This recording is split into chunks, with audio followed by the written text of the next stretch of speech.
लक्षात येतं की खरंच रे रोजच्या आयुष्यात सकाळी उठल्यापासून योगच आहे, तो इम्प्लिमेंट केला पाहिजे. कारण मानवनिर्मित सृष्टीने हा सगळा गडबड गोंधळ करून टाकलेली आहे की मी कोणीतरी आहे हा गैरसमज मानवनिर्मित.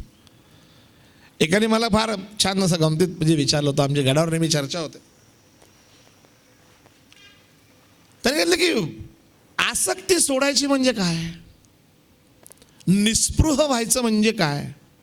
हा दासावधात अख्खा समाज आहे. समजा म्हणून पटकन एक उदाहरण देतो. इदम न मम हे ऐकलं असेल तुम्ही, बरोबर.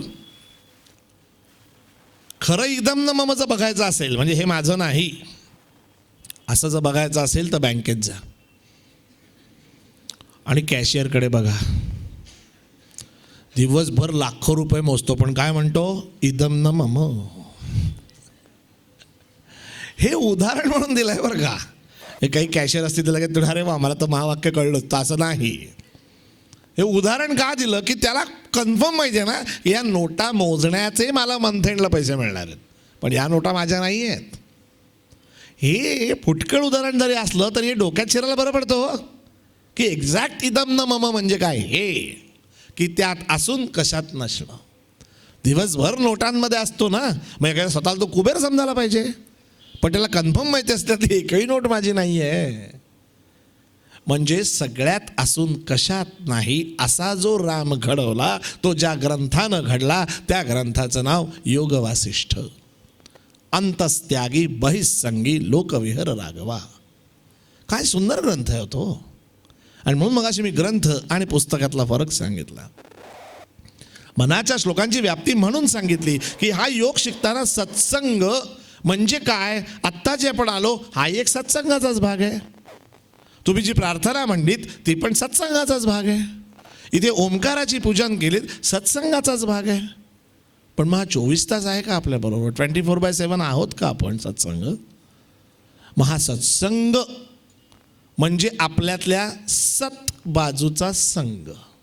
किती सुंदर सांगितलंय बघा. हे सगळे विश्लेषण समर्थांनी मनाच्या श्लोकात आणि दासबोधात फार सोप्या पद्धतीने सांगितलं.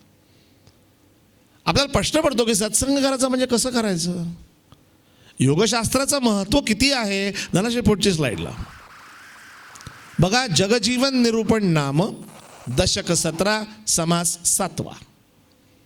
हे तुम्ही घरी जाऊन बघायचं आहे. तर त्याच्यामध्ये लिहिलंय बघा, एक योगे सकळ योग. बघा समर्थांची क्लिअर ओवी आहे. एक योगे सकळ योग, एक योगे सकळ वियोग.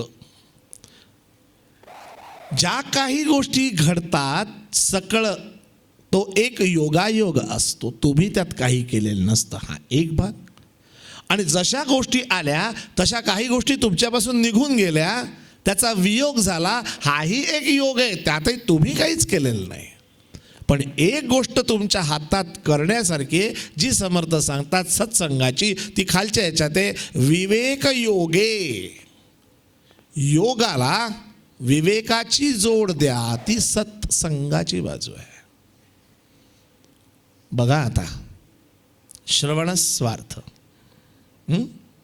विवेक योगे सकळ प्रयोग करीत जावे. आता पुढे समर्थ काय म्हणतात, ऐसी हे सृष्टीची चाली. काय लक्ष देऊन काय ऐका माहितीये, आमचा सद्गुरू खूप मोठा आहे, व्यापक. नभा सारिके रूपया राघवाचे, तेच समर्थ.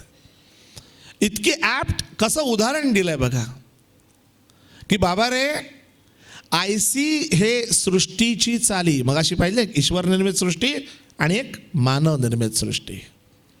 आयसी हे सृष्टीची चाली. पुढे उदाहरण काय दिलंय, संपत्ती दुपारची सावली. अरे काय उदाहरण तरी काय द्यावं, दुपारची सावली आहे. एवढ्या उन्हात आपल्याला आत्ता एक्झॅक्टची इंटेन्सिटी कळली की दुपारच्या सावलीची गरज असते, पण एका ठराविक स्पॅन नंतर काहीच नसतं. पण आपण मात्र त्याच दुपारच्या सावलीच्या किती मागे आहोत.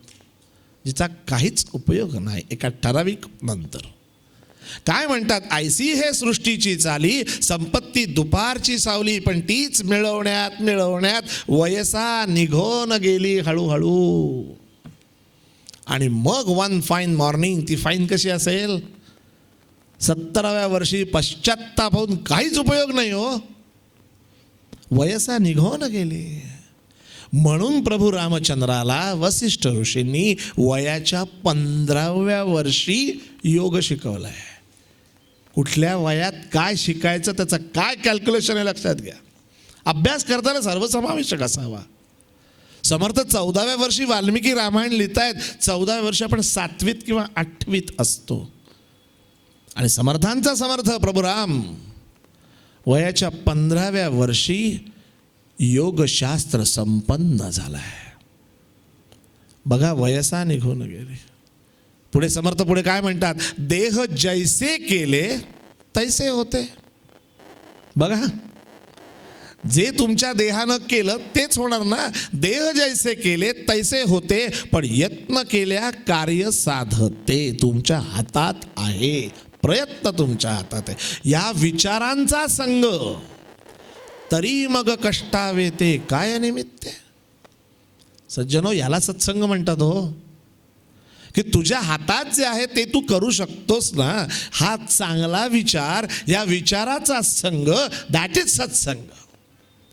बघा, योगशास्त्रातला एक मुद्दा समर्थाने या समासात छान एक्सप्लेन केलाय. घरी गेल्यावर नक्की बघा. मी जस्ट झलक दिखला ज्यामुळे या ओव्या आणलेल्या, जस्ट ग्लेम्सेस, कारण वेळ जेवढा आहे तेवढाच. पुढची स्लाईड लावा. बघा, उत्तम संगती धरावी. पहिले आपली संगत चेक करा. व्हॉट्सॲपवर मेसेज करू नका, आलोच लाव कुकर, आज लेट होईल म्हणून मेसेज करा. आज मी श्रवण स्वार्थाला बसणार आहे. कधीतरी बघा डेअरिंग करून. उत्तम संगती धरावी, आपली आपण चिंता करावी. समर्थांच्या बायकोचं काय झालं, ही नको, आपली आपण चिंता करावी. माझं काय, पण म्हणजे काय होणार नव्हे. चिंता करावी म्हणजे चिंतन करावं. कारण दिलंय ना अवयव, मेंदू दिलाय, मग त्याचा वापर करा. उत्तम संगती धरावी, आपली आपण चिंता करावी, अंतरी बरी विवरावी, बुद्धी जाणत्याची. क्या बात आहे बघा. मग जाणता कोण, वसिष्ठ ऋषी. जाणता कोण, आपले समर्थ. जाणता कोण, भगवंत कृष्ण. त्या जाणत्याची बुद्धी अंतरी भरून त्यात विवरावं, याला म्हणतात सत्संग. नुसतं पाठांतर काही कामाचं नाही आहे. नुसत्या पाठांतराने काही होणार नाही.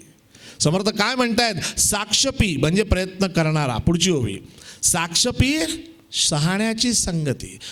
मला प्रयत्न करायचे आहेत, पण माझ्या प्रयत्नाला शहाण्या माणसाची संगत असली पाहिजे. वेड्या माणसाची घेऊन काय उपयोग आहे. मी प्रयत्न करायला तयार आहे, पण शहाणा माणूस पाहिजे. साक्षपी शहाण्याची संगती तेणे साक्षपी शहाणे होती. जर गुरुजींच्या मार्गदर्शनामध्ये येऊन तुम्ही योगाचा अभ्यास करत असाल तर तो योग तुमचा कामी येतो. तो योग तुम्हाला उपयुक्त होणार आहे. कधी, कारण तुम्ही प्रयत्न करायला तयार आहेत, पण जाणते ते आहेत ना.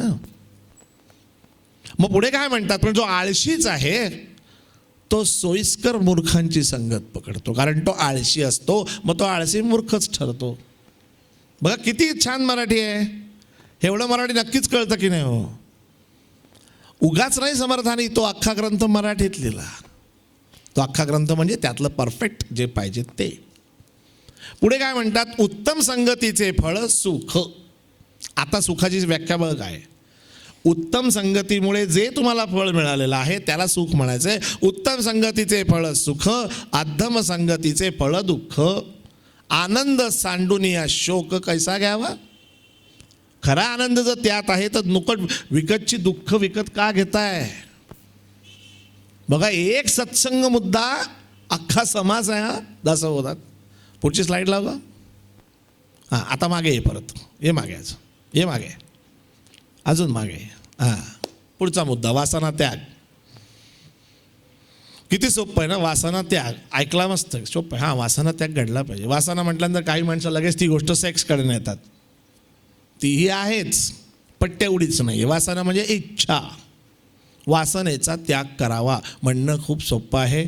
परीक्षा देत असाल तर मार्क 2 नक्की मिळतील. पण किती कठीण आहे माहिती आहे. आत्ता इथनं बाहेर पडाल,